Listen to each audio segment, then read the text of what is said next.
సమరం భవిత ఛానల్ ప్రేక్షకులకు స్వాగతం.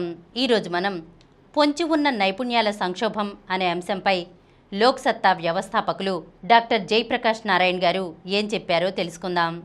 ఢిల్లీలో జరిగిన జన్జీ ఆందోళనలు ఉవ్వెత్తున ఎగసి విస్తరించటం దేశాన్ని నివ్వెరపరిచింది. నీట్ పరీక్షాపత్రం లీక్ పట్ల ఆగ్రహంగా మొదలైన యువత నిరసన చివరకు పెరుగుతున్న నిరుద్యోగం, సామాజిక నిరాశ నిస్పృహల పట్ల ప్రతిఘటనోద్యమంగా పరిగణించింది. డిగ్రీలున్నా ఉద్యోగాలు రాకపోవటం, ఆకాంక్షలు పెరుగుతున్నా తగినంతగా అవకాశాలు లేకపోవటం యువతను తిరగబడేలా చేసింది. ప్రవేశ పరీక్షా పత్రం లీక్ అవటం యువతను సమీకరించే ఒక నిప్పురవ్వ మాత్రమే. దాని వెనుక దాగి ఉన్న సంక్షోభం నిజమైనది, సంక్లిష్టమైనది. పాఠశాలల్లో కావచ్చు, కాలేజీల్లో కావచ్చు, మన విద్యా వ్యవస్థ చాలా మేర కుప్పకూలింది. పిల్లల్లో 80% మంది స్కూలు విద్యలో పాస్ అవుతున్నారు. కానీ వారికి చదువులో ఎటువంటి నిజమైన పునాది ఉండటం లేదు. ఇందులో వారి తప్పు కూడా ఏమీ లేదు. బట్టి పట్టడం ద్వారా నేర్చుకోవటం, మూకుమ్మడి కాపీయింగ్తో పాస్ అవటం అనే అవ్యవస్థ వారి భవిష్యత్తుతో చెలగాటమాడుతోంది.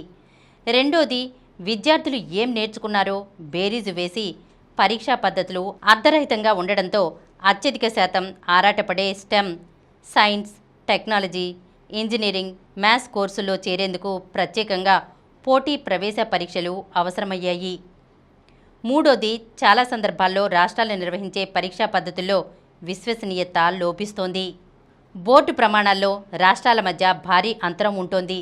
దీంతో ప్రామాణిక, నిష్పాక్షిక, న్యాయమైన బేరీజు కోసం దేశవ్యాప్తంగా ఒకే ప్రవేశ పరీక్ష అవసరమవుతోంది.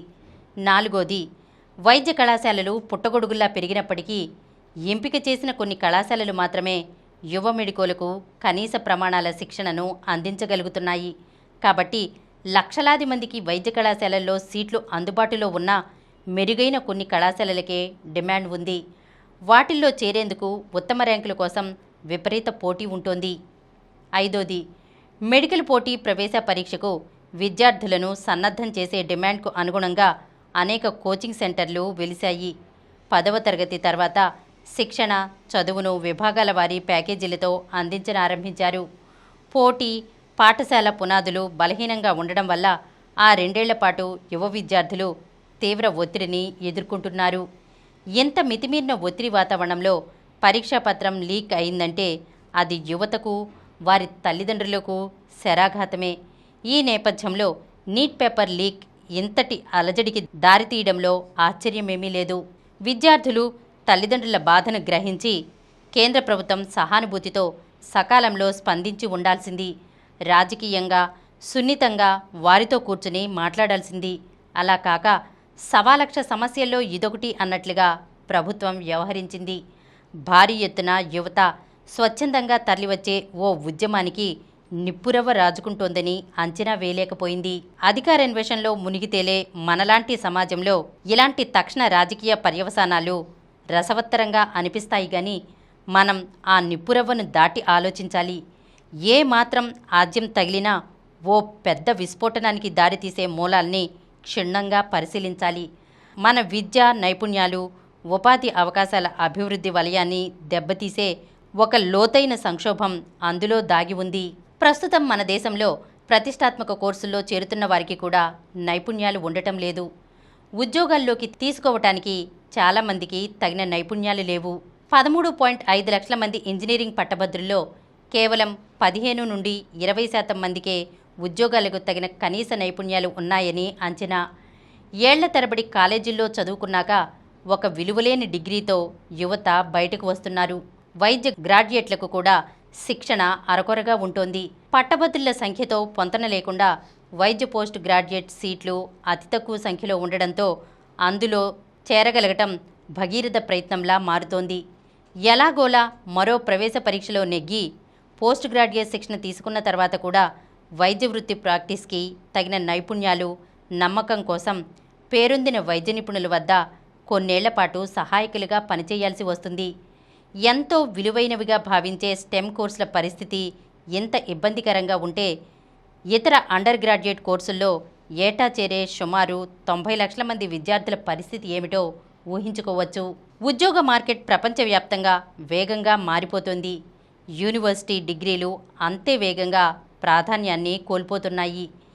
ఈ చదువులోనూ అత్యవసర ప్రమాణాలుంటే ఇక ఆ దుస్థితికి అంతుండదు.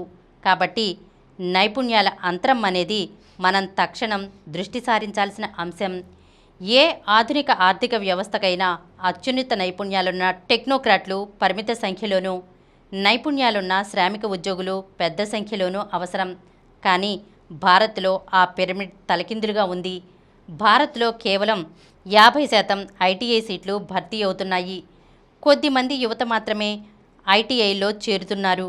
పాలిటెక్నిక్ డిప్లొమా కోర్సుల్లో ఇంకా తక్కువ మంది విద్యార్థులు నమోదు చేసుకుంటున్నారు. ఇంజనీరింగ్లో చేరే వారితో పోలిస్తే వారి సంఖ్య అలా తక్కువగా ఉండటం ఏ అభివృద్ధి చెందిన దేశంలోనూ కనిపించని సరళి. ఈ కోర్సులన్నింటిలోనూ ఎక్కువ మంది విద్యార్థులు నిజమైన నైపుణ్యాలు, ఉత్పాదకత లేకుండా కేవలం సర్టిఫికెట్లు, డిగ్రీలు అందుకుంటారు. చైనా ప్రతి సంవత్సరం 16.62 లక్షల మంది ఇంజనీర్లకు అద్భుతమైన శిక్షణ ఇస్తుంది. వారంతా నిజమైన టెక్నోక్రాట్లు, నైపుణ్యాలున్న ఇంజనీర్లు. అదేవిధంగా ఆ దేశం వృత్తి విద్యలో 56.40 లక్షల యువతకు నిజమైన నైపుణ్యాల్ని అందిస్తుంది. చైనాలో పాఠశాల విద్య పునాదులు కూడా చాలా ప్రామాణికంగా ఉన్నాయి. మనం స్కూళ్ళు, కళాశాలలను దాదాపు అందరికీ అందుబాటులోకి విస్తరించాం. కానీ కొన్ని ఖరీదైన విద్యా సంస్థల్లో తప్ప చాలా సందర్భాల్లో చదువుల నాణ్యత అధ్వాన్నంగా ఉంటుంది.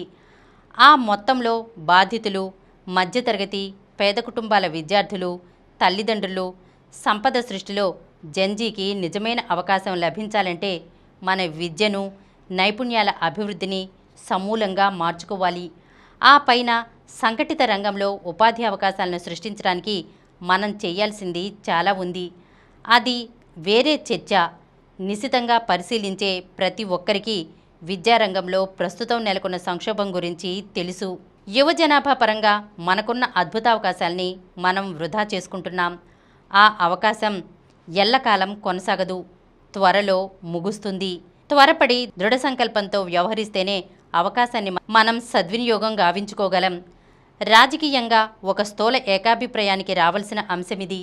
ఎందుకంటే ప్రతి పార్టీకి ఇందులో గరిష్ట వ్యూహాత్మక రాజకీయ ప్రయోజనం దాగి ఉంది. విద్యను నియంత్రించేది రాష్ట్రాలు కాబట్టి ఎక్కువ కార్యాచరణ రాష్ట్ర ప్రభుత్వాల పరిధిలోనే ఉంటుంది. రాజకీయాలు, పరిపాలన, పౌర సమాజం, మీడియా, విద్యారంగంలోని మనమంతా సంఘటితమై నిర్మాణాత్మక, సృజనాత్మక పరిష్కారంతో ఈ సంక్షోభంపై స్పందించాల్సి ఉంది. ఆయాసం తప్ప ఫలితం లేని పడికట్టు పదాలకు, చేసిన తప్పుల్నే మళ్లీ మళ్లీ చేసే యథాతథ పాలనా ధోరణికి ఇక కాలం చెల్లింది.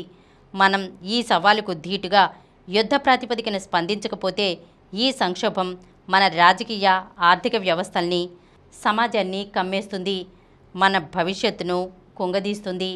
ఈరోజు మనం పొంచి ఉన్న నైపుణ్యాల సంక్షోభం అనే అంశం గురించి తెలుసుకున్నాం కదా. మరో అంశంతో మళ్ళీ కలుద్దాం. ఈ కార్యక్రమం మీకు ఎంతో నచ్చింది కదా. ఇటువంటి మరిన్ని వీడియోల కోసం అనతి కాలంలోనే 21 కోట్ల వ్యూస్ సాధించిన సమరం ఛానల్ సమర్పించు సమరం భవిత ఛానల్కు సబ్స్క్రైబ్ చేయండి, లైక్ చేయండి, మీ ఫ్రెండ్స్కి షేర్ చేయండి. అలాగే ప్రక్కనున్న గంట సింబల్ని ప్రెస్ చేయడం మర్చిపోకండి.